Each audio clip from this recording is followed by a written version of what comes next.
കയ്യെത്തും ദൂരത്ത്. രചന ആസിയ പൊന്നൂസ്. അവതരണം ഷാഹുൽ മലയിൽ. എഡിറ്റിംഗ് ഷെരീജ് പൂനൂർ. നിർമ്മാണം PNR ക്രിയേഷൻസ്. അവരുടെ കണ്ണുകൾ ഡോറിനടിയിലൂടെ തലയിട്ട് രുദ്ര പോയോ എന്ന് നോക്കുന്ന രണ്ട് കുരുന്നുകളിൽ എത്തി നിന്നു.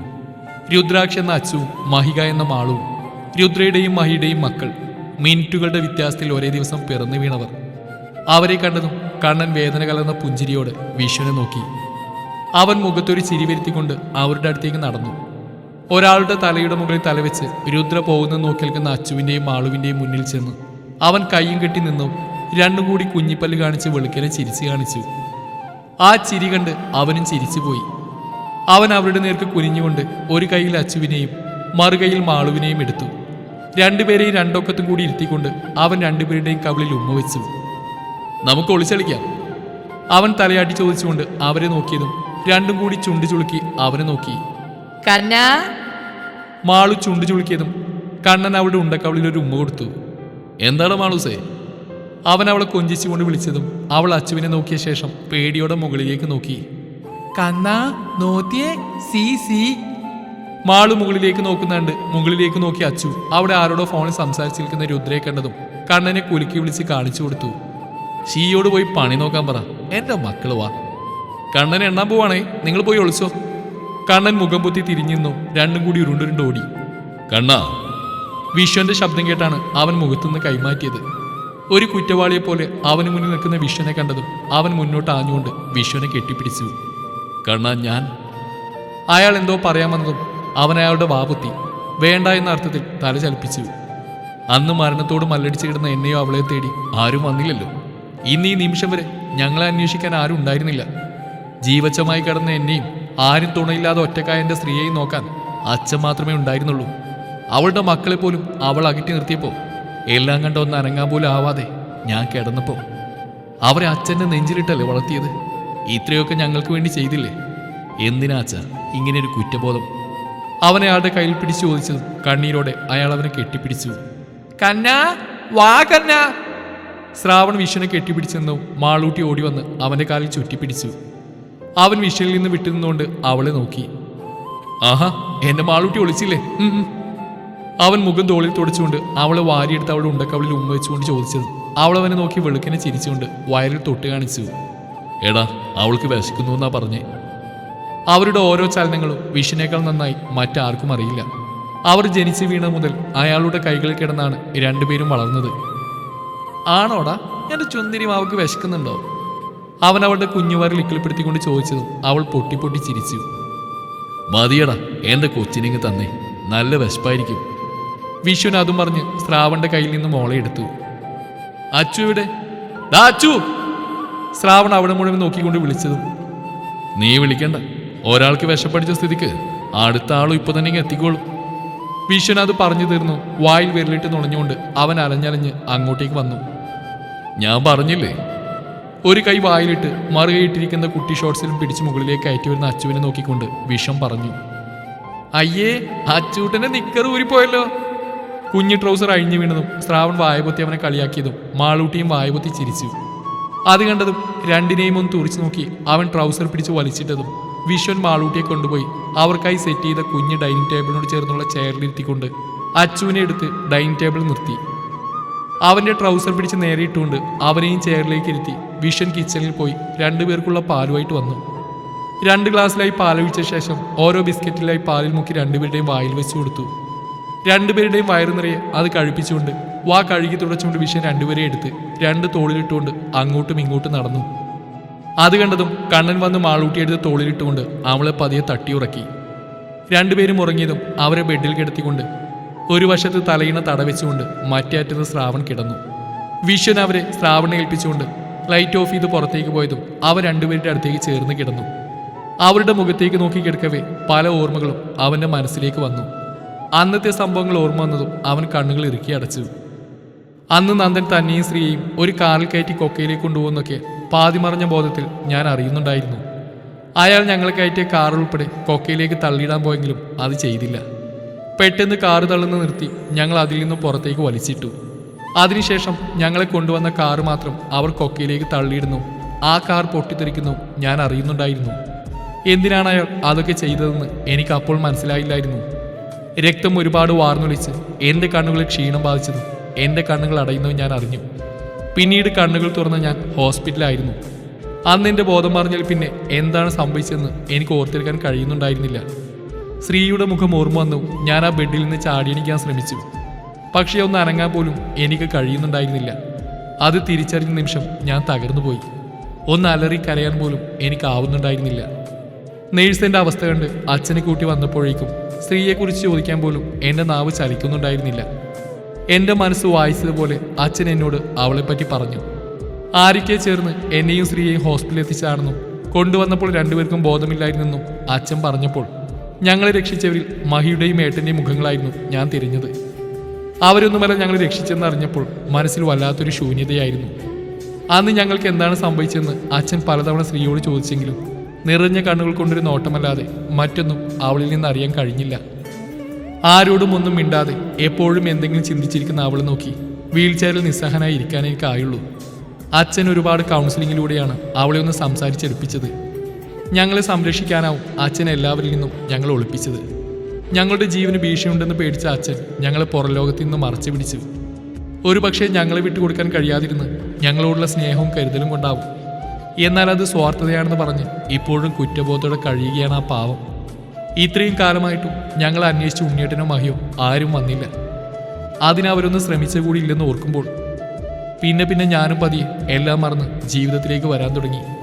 പലതവണ ഞാൻ സ്ത്രീയോട് കഴിഞ്ഞ സംഭവങ്ങളെക്കുറിച്ച് ചോദിക്കാൻ ശ്രമിച്ചെങ്കിലും അത് കേൾക്കാൻ ആഗ്രഹിക്കാതെ പോലെ അവൾ ഒഴിഞ്ഞു മാറാൻ തുടങ്ങി. പിന്നെ ഞാൻ അതിന് മുതിർന്നില്ല. നടക്കാൻ കഴിയാത്ത എന്നെയും ആ പിഞ്ചു കുഞ്ഞുങ്ങളെയും സ്ത്രീയെയും നോക്കാൻ അച്ഛൻ ഒരുപാട് ബുദ്ധിമുട്ടിയിരുന്നു. മാസങ്ങൾ നീണ്ട ട്രീറ്റ്മെന്റിലൂടെ ഞാൻ പൂർവ്വസ്ഥിതി പ്രാപിച്ചപ്പോൾ എൻ്റെ സ്ത്രീയുടെ കുഞ്ഞുങ്ങളെയാണ് ഞാൻ ഈ കൈകൊണ്ട് ആദ്യമായിട്ട് എടുത്തത്. അവർക്ക് പേര് വെച്ചതും ഞാൻ തന്നെയായിരുന്നു. അവരുടെ ഒരു കാര്യങ്ങളിലും തലയിടാതെ സ്ത്രീ അവളുടെ മാത്രം ലോകത്തേക്ക് ഒതുങ്ങിക്കൂടുന്ന കാണുമ്പോൾ ആദ്യമൊക്കെ ദേഷ്യമായിരുന്നു അവളോട്. പിന്നെ എനിക്ക് അവളോട് സഹതാപം തോന്നി തുടങ്ങി. ചിലപ്പോൾ ഒറ്റയ്ക്കിരുന്ന് കരയുന്നൊക്കെ കാണാം. ഒരു കാര്യവുമില്ലാതെ മക്കളോട് ദേഷ്യപ്പെടും.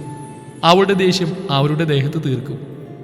ഇപ്പോൾ അവളെ പേടിച്ച് അവളുടെ കൺവെട്ടത്ത് പോലും അവർ പോവാറില്ല. കുഞ്ഞുങ്ങളെ ഓർക്കുമ്പോൾ മഹിയുമായി കോണ്ടാക്ട് ചെയ്യാൻ പലതവണ ശ്രമിച്ചിട്ടുണ്ട്. അന്നേക്കൊരു പ്രാന്തിയെപ്പോലെ അലറിക്കൊണ്ട് എന്നെ സ്ത്രീ അതിൽ നിന്നും പിന്തിരിപ്പിച്ചു. ഇപ്പോഴും അറിയില്ല എനിക്ക് കൈവിട്ടുപോയ ജീവിതം എങ്ങനെയാ തിരിച്ചു പിടിക്കേണ്ടതെന്ന്. മനസ്സിൽ ചിന്തിച്ചുകൊണ്ട് അവൻ അച്ചുവിനെയും മാളുവിനെയും ചേർത്ത് പിടിച്ച് കണ്ണുകൾ അടച്ചു. സൂര്യപ്രകാശം കണ്ണിലേക്ക് കുത്തിക്കയറിയതും മഹി ആയാസപ്പെട്ടുകൊണ്ട് കണ്ണുകൾ പതിയെ തുറന്നു. അവൻ എണീറ്റ് ബെഡിലേക്ക് ചാരിയിരുന്നു കൊണ്ട് കണ്ണുകൾ ഇറുക്കി അടച്ചു. തല വെട്ടിപ്പൊളിക്കുന്ന പോലെ തോന്നിയതും അവൻ മുടിയിൽ കൈകുരുത്ത് പിടിച്ചുകൊണ്ട് അലറി. അലർച്ച കേട്ട് ആ സ്ഥാപനത്തിലെ ജീവനക്കാർ ഓടിക്കൂടി. മഹി അവർ ബലമായി പിടിച്ചു വെച്ചുകൊണ്ട് അവന്റെ ശരീരത്തിലേക്ക് മരുന്ന് കുത്തിയിറക്കിയതും അവനൊന്ന് പിടഞ്ഞുകൊണ്ട് ബെഡിലേക്ക് വീണു. ഇതെന്താ ഇയാൾ മാത്രം ഇങ്ങനെ വയലന്റ് ആവുന്നത്? അവൻ മയക്കത്തിലായതും അടുത്ത് നിന്ന പുതുതായി വന്ന അറ്റൻഡർ നേഴ്സിനോടായി ചോദിച്ചു. വയലന്റ് ആവുന്നൊന്നല്ല, ഉള്ളിലേക്ക് ലഹരി ചെല്ലാത്തതിന്റെ ആഫ്റ്റർ എഫക്റ്റ് ആണ്. ഈ അലർച്ച മാത്രമേ ഉള്ളൂ, ദേഹോപദ്രവമൊന്നുമില്ല. താൻ പുതിയതല്ലേ, അതങ്ങനെ തോന്നുന്നത്. പുള്ളി ഈ ഡി അഡിക്ഷൻ സെന്റർ അടക്കം ഒരുപാട് സ്ഥാപനങ്ങളുടെ ഓണറാണ്. അവരയാളെ മാറ്റി നിർത്തി രഹസ്യമായി പറഞ്ഞതും അയാളൊന്ന് അമ്പരന്നു. ഇത്രയും വലിയ പണക്കാരനായ ഇയാളെന്തിനാ ഇങ്ങനെ സ്വയം നശിക്കുന്നേ? ഒരു ഡി അഡിക്ഷൻ സെന്ററിലുള്ള അദ്ദേഹം തന്നെ അതിന്റെ വരുംവരായികൾ അറിഞ്ഞുകൊണ്ട് ഇങ്ങനെ ലഹരിക്ക് അടിമപ്പെട്ട് കഴിയുന്നത് എന്തിനാ? ഉള്ളിലെ സംശയങ്ങൾ അയാൾ അഴിച്ചുവിട്ടതും അവരൊന്ന് നെടുവീർപ്പെട്ടു. പണം ഉണ്ടായതുകൊണ്ട് മാത്രം കാര്യമില്ലല്ലോ. സാറിനെ കുറിച്ച് ഒന്നും അറിയാത്തതുകൊണ്ടാ തനിക്ക് ഇങ്ങനെയൊക്കെ തോന്നുന്നേ. ലഹരിയുടെ വരുംവരായികൾ അറിഞ്ഞു വെച്ച് അതുപയോഗിക്കുന്ന ബുദ്ധിശൂന്യായി സാറിനെ കാണരുത്. സാർ ഇങ്ങനെ ആയതിന് ഒരു കാരണമുണ്ട്. ജീവന തുല്യം സ്നേഹിച്ച ഭാര്യയെ ശത്രുക്കൾ ഇല്ലാതാക്കി. സാറിന്റെ ഭാര്യ കാറോടെ കത്തിച്ചാമലാവുന്ന ദൃശ്യം കാണേണ്ടി വന്ന ആ പാവത്തിന് നിയന്ത്രിക്കാൻ കഴിഞ്ഞില്ല. മരിക്കാൻ പലതവണ ശ്രമിച്ചെങ്കിലും സ്നേഹിക്കുന്നവരുടെ കണ്ണുനീർ അദ്ദേഹത്തെ നിസ്സഹായനാക്കി. ജീവിതം തന്നെ മടുത്തപ്പോൾ മദ്യപാനത്തിൽ അഭയം തേടി കഞ്ചാവടക്ക് ഉപയോഗിക്കാൻ തുടങ്ങി. അവസാനം കുടിച്ച് അവശനായപ്പോൾ ഇങ്ങനൊരു ഡി അഡിക്ഷൻ സെന്റർ പണിതു. ഒരുപാട് പേരുടെ ജീവിതം ഇതിലൂടെ തിരിച്ചു കൊടുത്തു. കുടിച്ചും വലിച്ചും അവശനാവുമ്പോൾ ഒന്ന് നേരെ പോലും നിൽക്കാനുള്ള ആവതില്ലാതാവുമ്പോൾ ഇവിടെ അഡ്മിറ്റാവും. നേരെ നിൽക്കാനാകുമ്പോൾ വീണ്ടും പോവും. കുടിയും വലിയുമായിട്ട് വീണ്ടും അവശനാകുന്നവരെ കണ്ണി കണ്ടിടത്തൊക്കെ താമസിക്കും. അവശത കൂടുമ്പോൾ അഡ്മിറ്റാവും. ഇതാണ് സ്ഥിരം പരിപാടി. പക്ഷെ ആ ഉള്ള ഒരുപാട് നീർന്നിട്ടിടും. പക്ഷെ ഇങ്ങനെ കുടിച്ച് സ്വയം ഇല്ലാണ്ടാവുന്ന കാണുമ്പോൾ എന്തോ പോലെ തോന്നുക. ഇതൊക്കെ ഇവിടെ എല്ലാവർക്കും അറിയാം. ഉപദേശിക്കാനുള്ള അവകാശം നമുക്കില്ലാതായി പോയി. ഞാൻ പോവാ, സാറിനൊന്ന് ശ്രദ്ധിച്ചേക്കണേ. അതും പറഞ്ഞ് അവർ പോയതും അയാൾ അവൻ്റെ മുഖത്തേക്ക് തന്നെ നോക്കിയിരുന്നു. താടിയും മുടിയുമൊക്കെ കാട് പോലെ വളർന്നു കിടപ്പുണ്ട്. സിഗരറ്റിന്റെ സ്ഥിരമായ ഉപയോഗം കൊണ്ടാവാം ചുണ്ടുകൾ വരണ്ടിരിക്കുന്നു. കണ്ണിന് ചുറ്റും കറുപ്പ് ബാധിച്ചിട്ടുണ്ട്. പെട്ടെന്ന് കണ്ടാൽ ആരെയും പേടിപ്പെടുത്തുന്ന രൂപം. അയാൾക്ക് മഹിയെക്കുറിച്ച് അറിഞ്ഞപ്പോൾ അവനോട് സഹതാപം തോന്നി. അവനെ നേരെ കിടത്തിക്കൊണ്ട് അവനെ നോക്കിയൊരു നെടുവീർപ്പെട്ടുകൊണ്ട് അയാൾ പുറത്തേക്ക് പോയി. നിങ്ങളോടൊക്കെ എത്ര പറഞ്ഞാലും മനസ്സിലാവില്ലേ? വീണ്ടും വീണ്ടും വിവാഹകാര്യം പറഞ്ഞ് എൻ്റെ അടുത്തേക്ക് വരാൻ നിങ്ങൾക്ക് എങ്ങനെ കഴിയുന്നു? ഓ, നിങ്ങൾക്കെന്താ? നഷ്ടങ്ങളും വേദനകളും എനിക്ക് മാത്രമല്ലേ? എൻ്റെ കൂടപ്പിറപ്പുകളല്ലേ മരിച്ച്. അതിൽ നിങ്ങൾക്കെന്തിനാ സങ്കടം അല്ലേ? ഒരു പൊട്ടിത്തെറിയോടെ കിരൺ പാർവതിയോട് പറഞ്ഞതും അവർ വിറച്ചുകൊണ്ട് പിന്നിലേക്ക് മാറി. മോനെ. പാർവതി കണ്ണു നിറച്ച് അവനെ നോക്കിയതും കിച്ചു അവരെ ചേർത്ത് പിടിച്ചു. എന്നെ നിങ്ങൾ അങ്ങനെ വിളിക്കരുത്. അവര് എന്റെ കൂടപ്പിറപ്പുകൾ, അവരുടെ ജീവനായിരുന്നില്ലേ? അവരെയൊക്കെ ഇത്ര പെട്ടെന്ന് മറക്കാൻ നിങ്ങൾക്കൊക്കെ എങ്ങനെ എങ്ങനെ കഴിഞ്ഞു? തൊണ്ടക്കുഴിയിൽ നേരത്തെ വിതുമ്പൽ പുറത്തേക്ക് വന്നു. അവന്റെ വാക്കുകൾ മുറിഞ്ഞു. ഇല്ല ഏട്ടാ, മറന്നിട്ടില്ല. ഞങ്ങൾക്ക് ആർക്കും അതിന് കഴിയില്ല. കണ്ണേട്ടനെ രുദ്രയും എന്നെയും കൂടി കൂടപ്പിറപ്പുകളാണ്. എന്റെ നെഞ്ചിൽ തൊട്ട് തന്നെയാ കണ്ണേട്ടനെ ഞാൻ ഏട്ടാന്ന് വിളിച്ചതും. അവളുടെ സങ്കടം കാണാൻ പറ്റുന്നില്ല ഏട്ടാ. ഏട്ടൻ അവൾക്ക് ജീവനാ ഏട്ടാ. എത്ര കൊല്ലായി അവൾ ഏട്ടനെ മനസ്സിലിട്ട് നടക്കുന്നു. ഏട്ടനെ കെട്ടിയില്ലെങ്കിൽ മരിക്കാൻ പോലും അവൾ മടിക്കില്ല. ആ പാവത്തിന് കൂടി മരണത്തിലേക്ക് തള്ളിവിടാൻ വയ്യാത്തോണ്ടാ. പ്ലീസ് ഏട്ടാ, ഈ വിവാഹത്തിനൊന്ന് സമ്മതിക്ക്. പാവ ലക്ഷ്മിയാലി മകൾക്ക് വേണ്ടി അമ്മയോട് യാചിക്കുവാണ്. കണ്ണു നിറച്ച് കിച്ചു അവന്റെ കയ്യിൽ പിടിച്ചതും അവൻ ആ കൈ തട്ടിയെറിഞ്ഞുകൊണ്ട് അവിടുന്ന് ഇറങ്ങിപ്പോയതും പാർവതി വിതുമ്പിക്കൊണ്ട് നിരത്തിയിരിക്കുന്നു.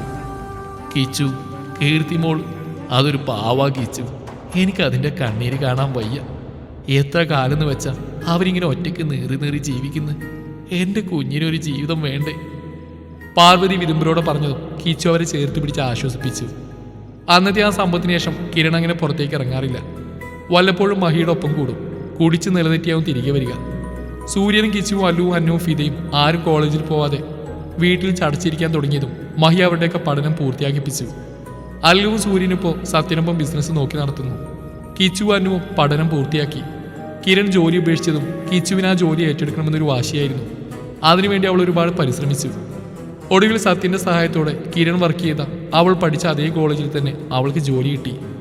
അന്നുവിന്റെ പഠനം കഴിഞ്ഞതും അല്ലു ഒരു വീടെടുത്ത് അവളെ അങ്ങോട്ടേക്ക് കൊണ്ടുപോയി. ഫിദയും പഠനം കഴിഞ്ഞതോടെ വീട്ടിനുള്ളിൽ കഴിഞ്ഞുകൂടി.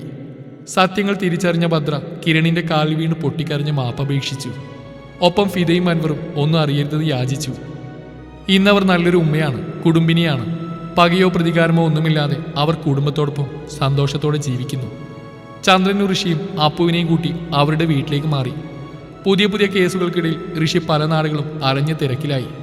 ഫോൺ റിങ് ചെയ്യുന്ന ശബ്ദം കേട്ടാണ് മഹി കണ്ണിന് മുകളിൽ വെച്ചിരുന്ന കൈകൾ എടുത്തു മാറ്റിയത്. മരുന്നിന്റെ മയക്കം വിട്ട് അപ്പോൾ ഉണർന്നിട്ടേ ഉണ്ടായിരുന്നുള്ളൂ അവൻ. കണ്ണൊന്ന് തിരുമ്മിക്കൊണ്ട് അവൻ ഫോൺ എടുത്തു നോക്കി. ഋഷിയായിരുന്നത്. അവൻ ഫോൺ അറ്റൻഡ് ചെയ്ത് ചെവിയോട് ചേർത്ത് മിണ്ടാതെ കിടന്നു. മഹി, ദാ ഞാൻ കണ്ടടാ അവളെ. നമ്മുടെ രുദ്രയെ ഞാൻ കണ്ടടാ ഇന്ന്. അവള് മരിച്ചിട്ടില്ല മഹി, ജീവനോട് തന്നെയുണ്ട്. മറുപുറത്തുനിന്ന് ഋഷി പറയുന്ന കേട്ടതും മഹി ബെഡിൽ നിന്ന് ചാടിയണീറ്റു. കണ്ണുകൾ വിടർന്നു.